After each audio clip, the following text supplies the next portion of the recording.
Chers téléspectateurs, bonsoir. Merci de nous choisir sur la télévision nationale où l'actualité sportive reste dominée par le championnat d'Afrique des Nations 2025. Le CHAN, oui, ça se vit sur le continent africain avec trois pays qui l'abritent pour une première fois.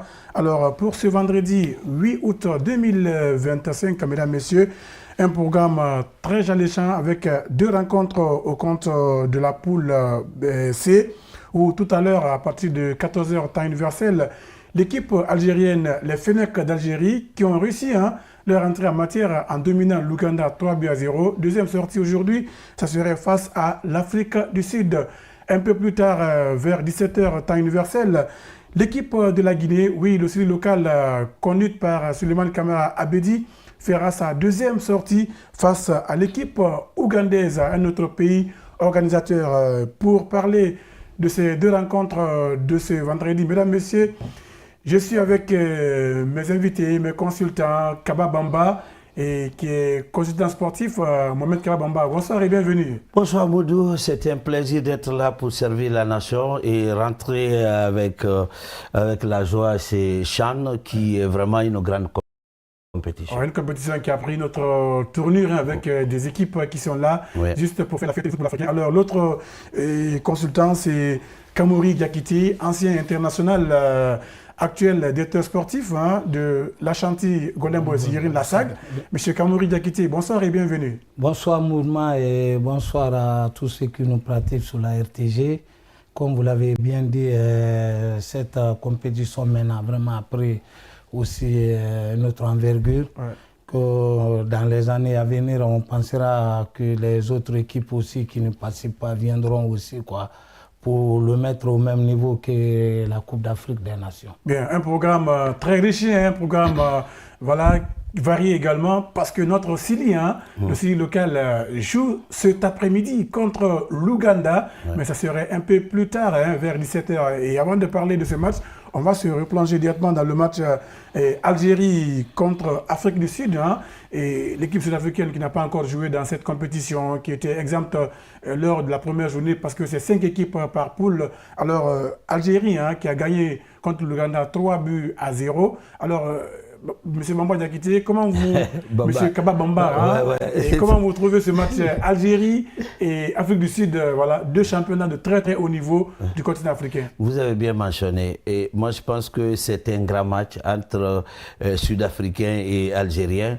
Et, souvent on me taxe, on dit « Ah, le doyen, vous aimez parler de l'histoire ». Mais le football, c'est aussi l'histoire. Il faut toujours regarder, parce qu'à ce moment-là, on est dans l'NBAisation du football, c'est-à-dire la NBA, les statistiques, ce qui nous permet de parler un peu de l'anecdote. L'historique entre ces deux formations, au niveau du CHAN, c'est le 18 février, en quart de finale de la troisième édition de la Coupe de ce championnat. L'Algérie a croisé l'Afrique du Sud en quart de finale et c'est les Algériens qui avaient gagné sur le score de 2-0. Aujourd'hui, vous l'avez dit, les deux championnats, le championnat sud-africain fait partie des meilleurs championnats de l'Afrique, et quand on regarde du côté de l'Afrique du Nord, c'est l'Algérie aussi qui s'impose avec le Maroc.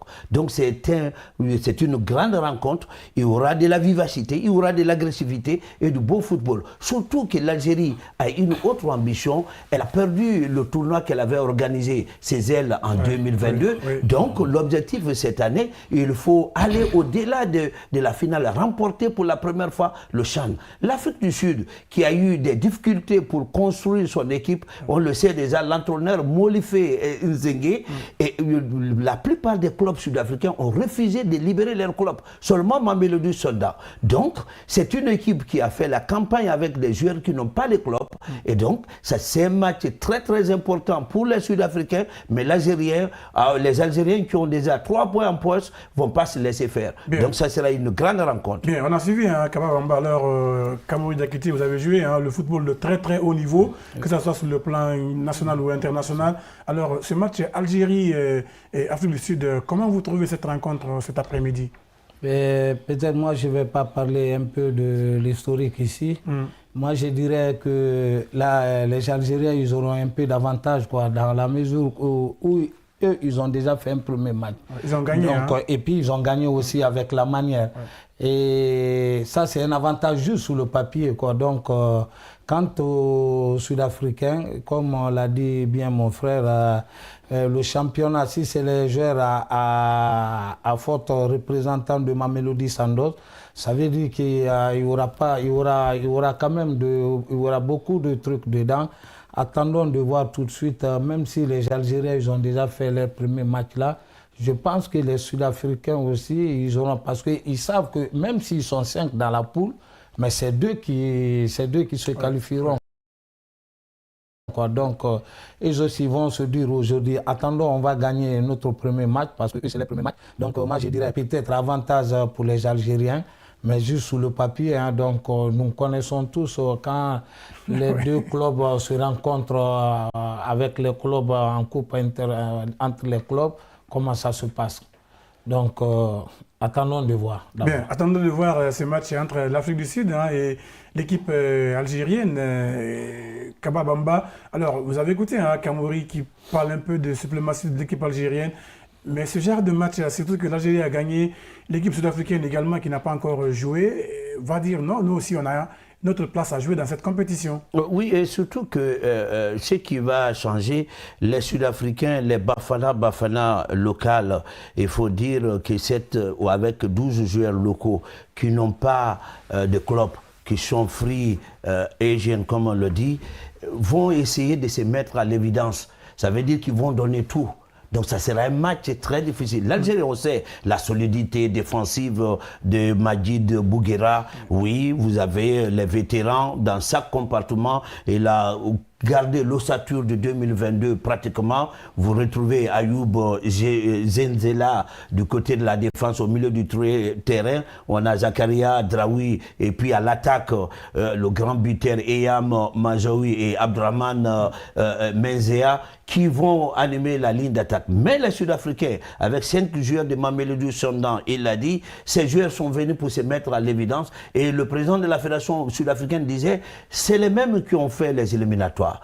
Malgré que les clubs n'ont pas libéré, on fait confiance à eux. Cette confiance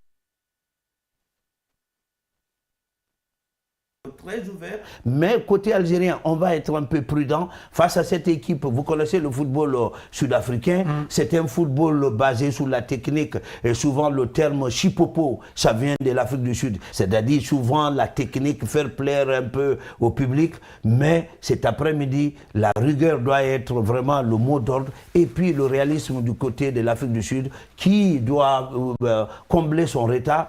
Et quant à l'Algérie, 3 points, à défaut de gagner le match, nous sommes dans un mini-championnat, il faut avoir les 4 points, c'est pour espérer passer à la deuxième étape. Oui, M. Diakité, sur quoi va se jouer ce match Afrique du Sud-Algérie? Techniquement ou tactiquement sur le terrain, à votre avis? Non, ça sera sur les détails, les petits détails, peut-être manque de marquage. Il y a un petit corner, donc vous n'êtes pas attentif, ça rentrera tout de suite, quoi. Surtout les Algériens, quoi, les Maghrébines, ils veulent prendre aussi cette chance pour faire de leur compétition. Okay. Donc ils sont en train, Algérie, ils ont perdu à la maison. Mais ils se sont dit on peut aller aussi chercher ailleurs, quoi. Surtout que Maroc aussi est en train de faire 1 fois, 2 fois. Donc les Algériens aussi se diront, et cette fois-ci, pourquoi pas nous? Parce que la fédération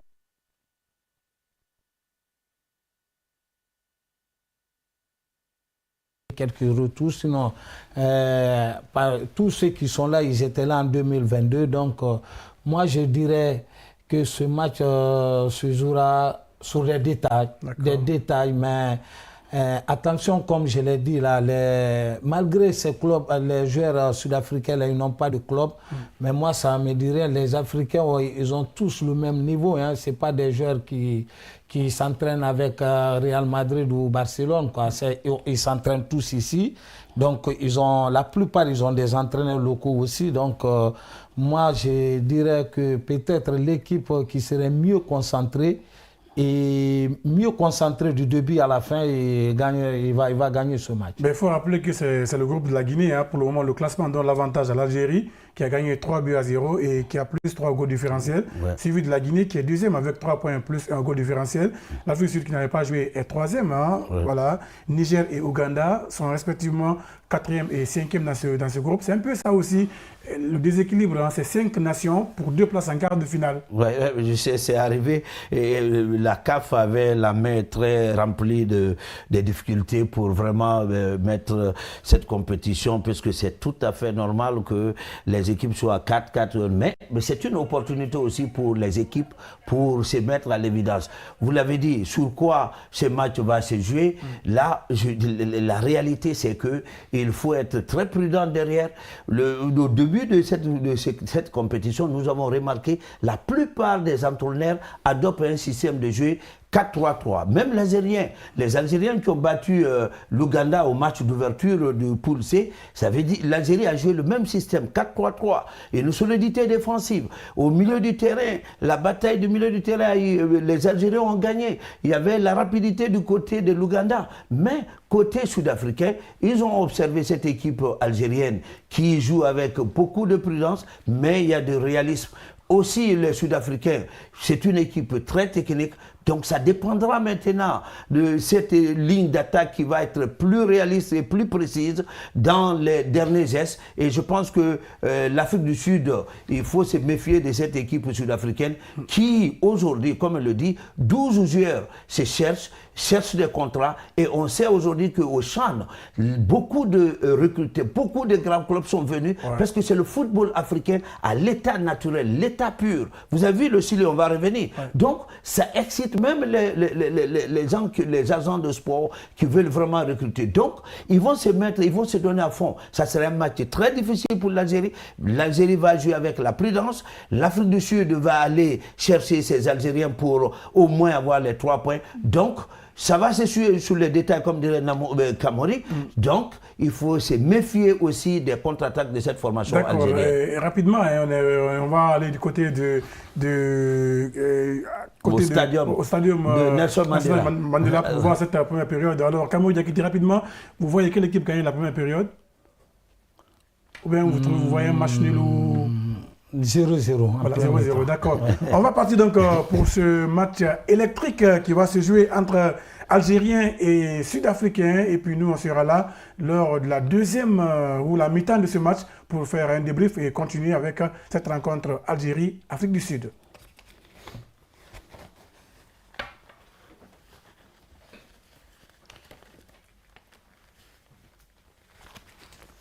Les hymnes nationaux. Bon, les micros, vous éteignez juste quoi, vous gardez avec vous.